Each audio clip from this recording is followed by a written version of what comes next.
玩啊，前面咩嚟㗎？鬼屋嚟㗎，千祈唔好去啊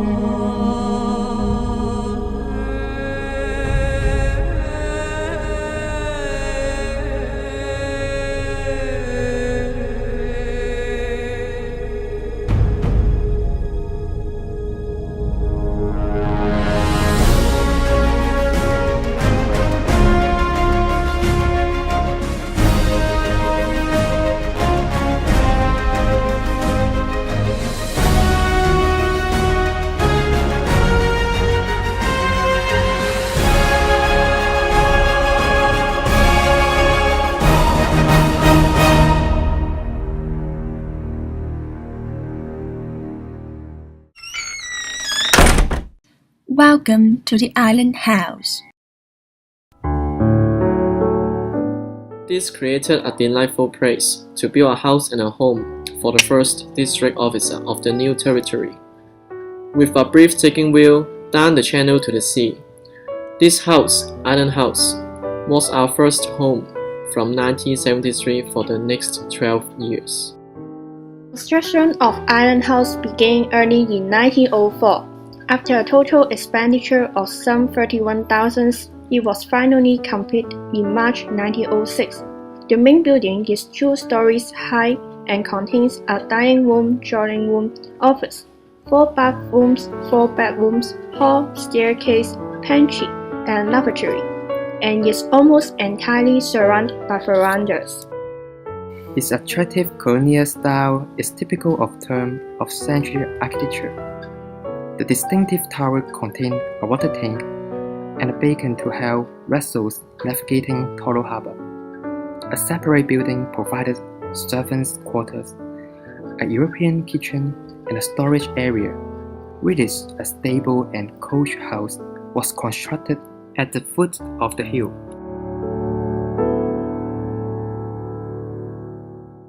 In the years before the Second World War, 4 officers were housed there, including 2 police magistrates and 2 assistant land officers. Then, in 1947, the building became the sole official residence of the District Commissioners' new territories. A total of 15 District Commissioners have resided in the house since that time, the last occupants being Sir David and Lady Agnes Jones. After 1898, colonizers needed a post for managing new territories. Hence, the first district officer was assigned in 1907, according to Hong Kong Government Gazette in 1909. Excellency, the Governor has been pleased to direct that, until further notice, all officers gazetted to be or to act as district officers or assistant district officers for the new territories shall, upon taking the requisite oaths as prescribed by law, discharge duties of assistant land officers, assistant superintendents of police, collectors of under the provision of Ordinance No. 22 of 1908, hold a small debts court in the said territories, and shall perform in the said territories the duties performed by the coroner prior to the passing of Ordinance No. 5 of 1888. According to Hong Kong's histories, 4 district officers were then found in the new territories. They performed such functions as arbitrating disputes between villagers, collecting information about the villagers' lives for the state, informing the villagers of government policy, and collecting taxes.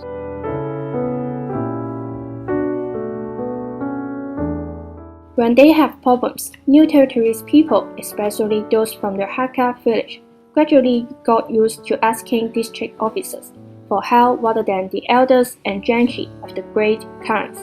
The villagers gradually found that the district officer were less biased towards the tenants than the chain magistrate. According to Hong Kong British Crown Colony said that the modern district office system was, as I have said above, set up after the 1967 riots and the main duty was to improve contact between government and the grassroots. District officers were also used to government's performing monkeys. We were always available. To put it metaphorically, to run up a stick and do a little dance on the top. The functions of district officer were diverse and comprehensive at the past, mainly focused on solving problems that came from villagers. For example, resolve dissension, deal with land matters, and social welfare issues, reflect the interests of the demands of villagers to superior and on behalf of the villagers to fight for those interests.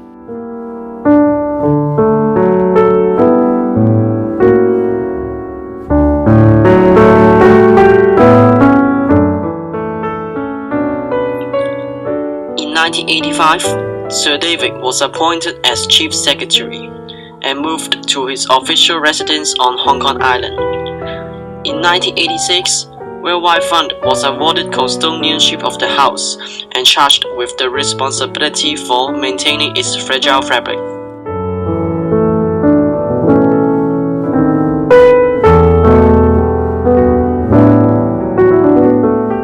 District officer is the bridge between Central and New Territories. The reason is it was a far distance between Central and New Territories. For the colonizer, district officer was a symbol of authority in New Territories.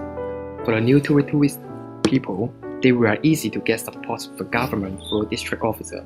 However, it was not an easy job for a district officer. For that time, there was a social barrier between colonizers and colonized. District officers should be care of the relationship between colonizers and colonized to avoid any conflict.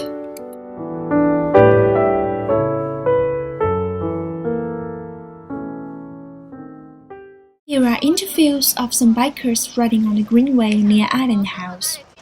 喺前面轉彎嘅地方有個叫做元洲仔自然保育研究中心。知啊？你知啊？你知唔知佢係一個香港嘅歷史古蹟嚟㗎？學生係。咁你哋常唔常嚟呢度踩單車㗎？都唔常嘅。咁你知唔知道經過呢度時候，有冇見到隔離其實有條路係上翻去係元洲仔嘅自然教育中心咧？係一個歷史古蹟嚟嘅喎。都唔係好清楚。唔係好清楚。Madam Chen, a resident living in Guang Fuk Chun for near 20 years, also know nothing about the Island House. 我想問你咧，知唔知咧？嗰度附近咧有個香港法定古蹟咧，叫元洲仔嘅。我唔知叫咩屋喎，我唔清楚。Lan Zhe, a peddler who sold drinks to passing bikers for more than 10 years, tells us about house. 知咧入邊咧有個叫元洲仔咁嘅地方，係香港法定古蹟嚟㗎。係中日嘅個土地啊咁啊。哦，係啊係啊。咁你平時會唔會即係話得閒會話入去？我去過一次喎。去一次啊？去一次，因為而家好似做咗熊貓啊，叫做咩啊？嗰啲叫做咩？世界自然基金。我哋係啊，世界自然基金啊，係啊。Mr. Lang, a resident in Daibo, visits Island House for the first time. 今朝早咧有時間咧就我哋啦，同埋先咧去一行咯。哦，即係你係附近住嘅居民。哦，咁平時多唔多上嚟呢一個地方？呢個咧佢嘅時間係限制咗咧，平時咧就嗰個時間唔啱我哋，所以我都未上過嚟，我都住咗呢度成30年未上。Janice, the senior education officer from WWF, tells us what Island House is used for now. 元洲仔其實主要嘅用途係啲乜嘢咧？其實我哋而家主要嘅用途咧，都會係我哋 WWF 咧一個教育嘅用途啦。咁主要都會係有一啲中小學生去參觀同埋老師嘅培訓嘅。咁另外其實我哋每年咧都會有一啲大型嘅開放日，咁就可以俾公眾人士都可以多啲了解呢個地方啦。係啦，咁了解呢個地方一啲建築嘅特色啊，同埋一啲歷史嘅意義咯。咁元洲仔對你嚟講啦，除咗係一個做嘢辦公嘅地方，咁會唔會有其他嘅意義咧？其實元洲仔呢一度咧，除咗係我哋工作嘅地方啦，即係我哋教育部嘅基地之外咧，咁其實呢個地方係出邊有一個花園啦，咁係一個好好去接觸大自然一個地方嚟嘅，係啦，咁可以俾我哋認識多啲唔同嘅植物啦，亦都俾我哋可以了解到大自然對我哋人類有啲咩重要性咯。咁所以其實係一個好好令到公眾人士啦可以認識大自然、親近大自然嘅地方嚟嘅。咁亦都可以因為元洲仔呢度都係我哋 WWF 其中一個嘅中心啦。咁我哋都係希望透過呢個中心咧，俾即係香港嘅市民都可以認識多啲我哋 WWF 做嘅工作咯。好多謝接受我哋嘅訪問啊！唔使客氣。